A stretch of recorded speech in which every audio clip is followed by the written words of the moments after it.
भगवान श्रीकृष्ण यांचा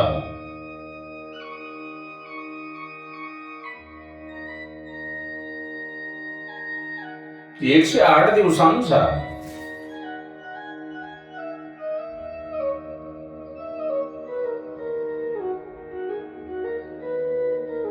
त्यांना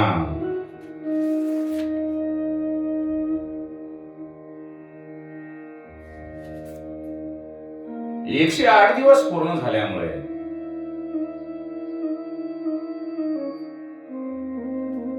माता यशोदेनी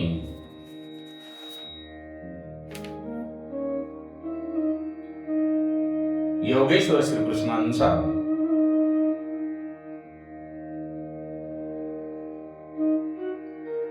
अंग परिवर्तन उत्सव साजरा केलेला आहे आणि त्यामध्ये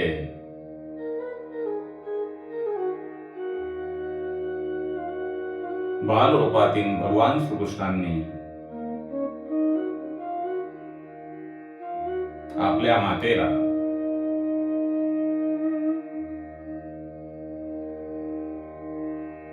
आई तुझे मला दूध पाजते आहेस, स्तनपान करविते आहेस, त्यामुळे मी एकटाच नाही तर सर्व ब्रह्मांड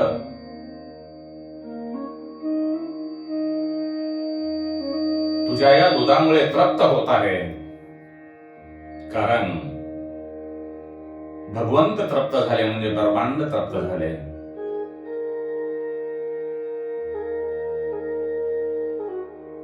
आपण चांगले कर्म केले तर ते कधीही वाया जाणार नाही.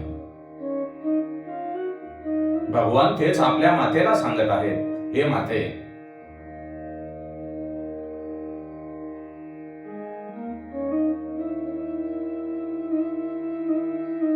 मी तुझे दूध पिऊन एकटा तृप्त होत नसून माझ्यामुळे संपूर्ण ब्रह्मांड तृप्त होत आहे. म्हणून चांगले कर्म करा. त्यानंतर बालरूपामध्ये असणाऱ्या श्रीकृष्णांचा नाम संस्कार विधी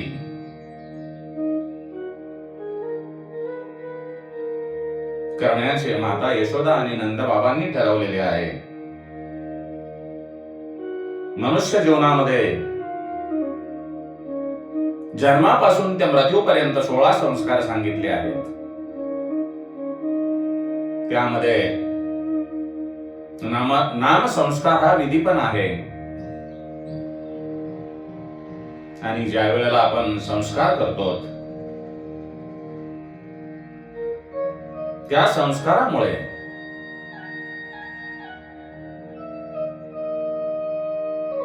मन शुद्ध होते. वस्तूमध्ये असलेला दोष संस्कारामुळे दूर जातो, निघून जातो.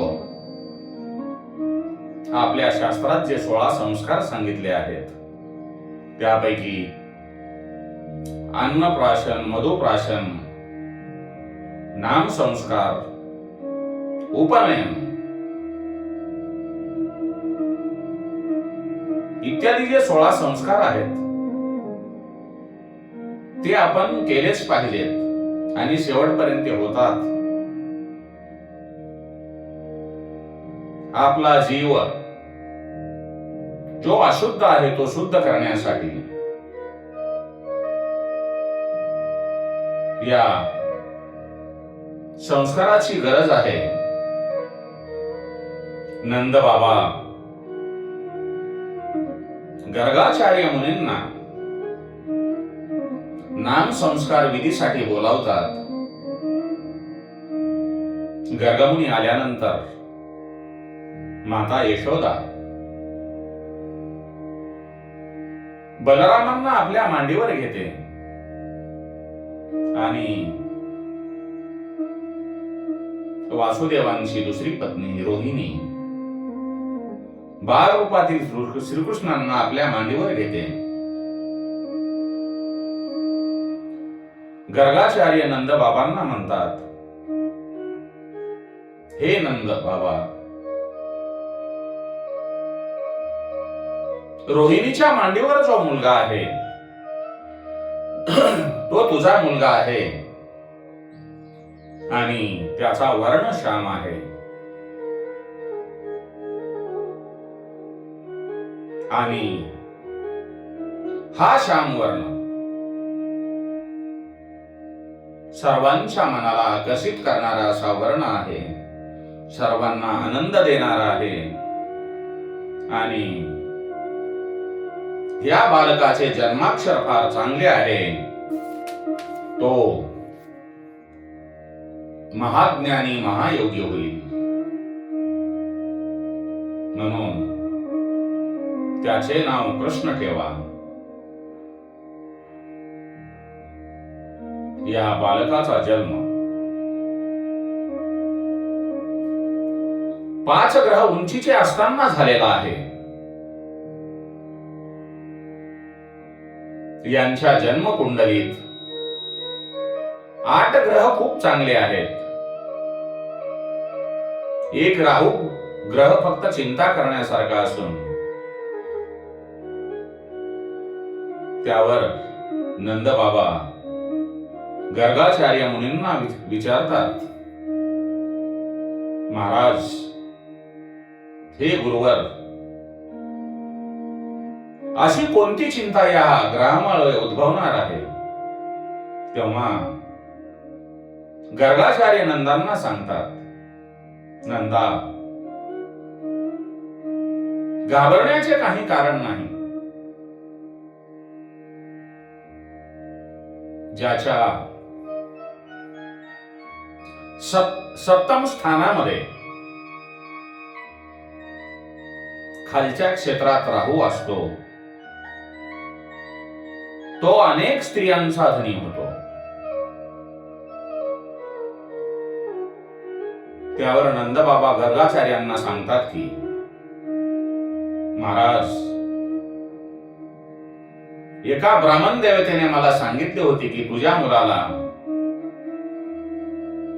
16,000 राणे असतील. त्यावर गर्गाचार्य म्हणतात, हे नंदबाबा, यावर मी आणखी काय बोलणार? पण तू एक गोष्ट पक्की लक्षात ठेव की तुझा पुत्र म्हणजे साक्षात भगवान श्री हरी महाविष्णू नारायण हेच आहेत. श्रीकृष्ण हा जरी साक्षात नारायण असले तरी श्रीकृष्णांमध्ये भगवान श्रीहरी नारायणापेक्षा 4 गुण जास्त आहेत. ते म्हणजे रूप माधुरी, लीला माधुरी, वेणू माधुरी आणि प्रिया माधुरी. हे 4 गुण श्रीकृष्णामध्ये नारायणापेक्षा जास्त आहेत. श्री हरी नारायण यांना 4 हात आहेत आणि श्रीकृष्णांना मात्र 2च हात आहेत. त्यामुळे श्रीकृष्ण सर्वांना जास्त जवळचे वाटतात. श्री हरी नारायण यांचा वास वैकुंठामध्ये असतो, पण हा कृष्ण कन्हैया आपल्यातलाच एक होऊन राहतो. श्रीकृष्णांच्या दर्शनासाठी जो आतुर होतो त्यांना श्रीकृष्ण स्वतः दर्शन देतात. गोकुळातली एक सासू श्रीकृष्णांना पाहण्यासाठी आपल्या सुनेला पाठवत नव्हती. सून मात्र श्रीकृष्णांना पाहण्यासाठी आतुर झाली होती. घरातली कामे करता करता बालरूपातील कृष्णाचे ती चिंतन करत असे.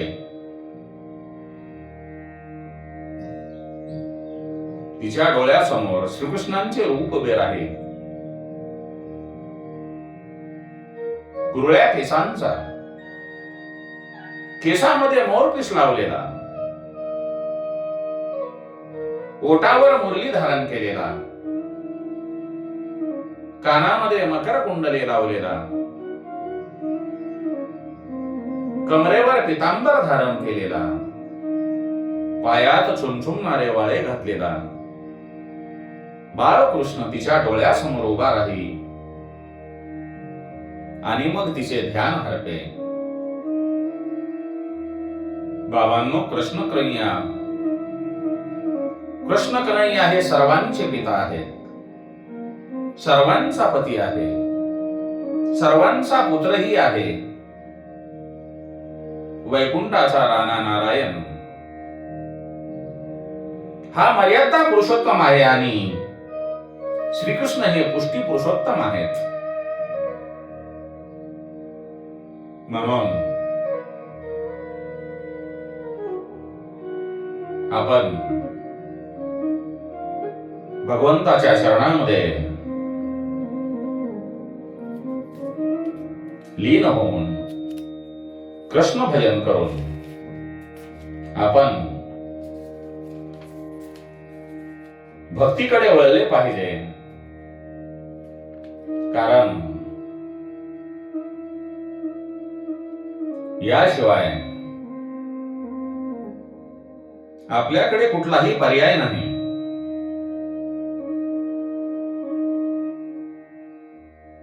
तुमचं जे आयुष्य आहे ते क्षणभंगुर आहे. म्हणून आपण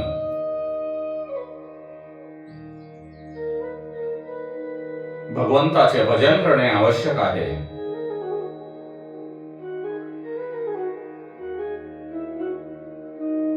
कारण त्याशिवाय आपल्याकडे काहीही पर्याय नाही. आपण या बालकृष्णांचे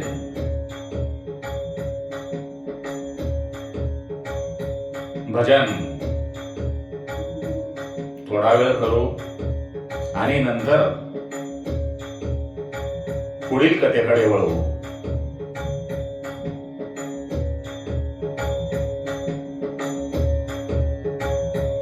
अधरं मधुरं वदनं मधुरं नयनं मधुरं हसितं मधुरं. अधरं मधुरं वदनं मधुरं नयनं मधुरं हसितं मधुरं. हृदयं मधुरं गमनं मधुरं मधुराधिपतेरखिलं मधुरं. अधरं मधुरं वदनं मधुरं नयनं मधुरं हसितं मधुरं. वचनं मधुरं चरितं मधुरं वसनं मधुरं वलितं मधुरं. चलितं मधुरं भ्रमितं मधुरं मधुराधिपतेरखिलं मधुरं.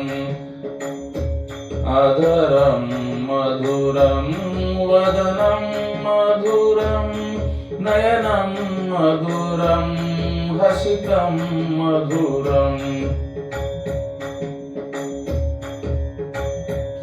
वेणुर्मधुरो रेणुर्मधुरं पाणिर्मधुरं पादो मधुरो. नृत्यं मधुरं सख्यं मधुरं मधुराधिपतेरखिलं मधुरं. गीतं मधुरं पीतं मधुरं भुक्तं मधुरं सुप्तं मधुरं. रूपं मधुरं तिलकं मधुरं मधुराधिपतेरखिलं मधुरं. अधरं मधुरं वदनं मधुरं नयनं मधुरं हसितं मधुरं हृदयं मधुरं गमनं मधुरं मधुराधिपतेरखिलं मधुरम्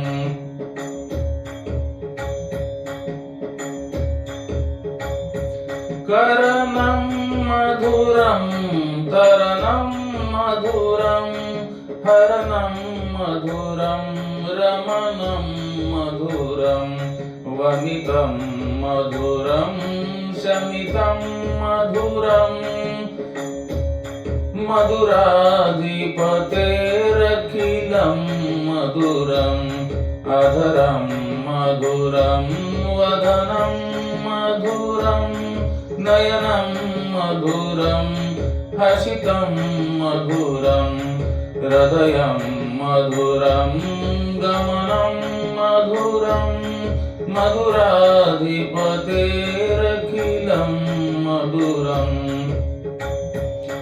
गुञ्जा मधुरा माला मधुरा यमुना मधुरा वीची मधुरां सलिलं मधुरं कमलं मधुरं मधुराधिपतेरखिलं मधुरम् अधरं मधुरं वदनं मधुरं हसितं मधुरं हृदयं मधुरं गमनं मधुरं मधुराधिपतेरखिलं मधुरम्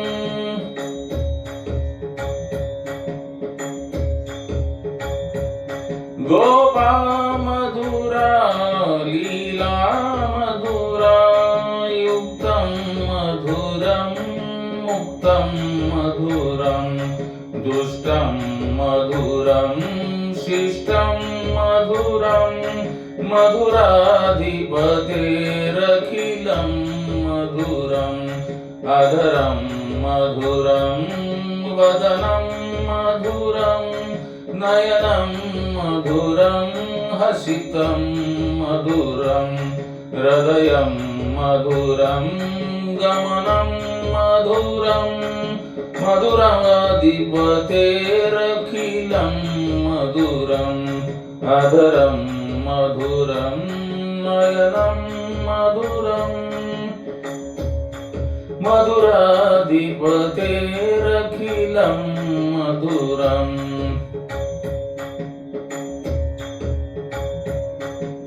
राधारमण हरि गोविंद राधा कृष्ण हरि गोविंद राधारमण हरि गोविंद राधा कृष्ण हरि गोविंद राधा कृष्ण हरि गोविंद राधा कृष्ण हरि गोविंद श्री कृष्ण बोलो हरि गोपाल बोलो गोपाल बोलो हरि श्री कृष्ण बोलो गोपाल बोलो हरि श्री कृष्ण बोलो गोविंद बोलो हरि गोपाल बोलो गोविंद बोलो हरि गोपाल बोलो गोविंद बोलो हरि गोपाल बोलो गोविंद बोलो हरि गोपाल बोलो। ओम नमो भगवते वासुदेवाय नमः। ओम नमो भगवते वासुदेवाय नमः। ओम नमो भगवते वासुदेवाय नमः। बोलो रे भाई गोपाल कृष्ण भगवान की जय। गोपाल कृष्ण भगवान की जय। गोपाल कृष्ण भगवान की जय। ओम नमो भगवते वासुदेवाय नमः।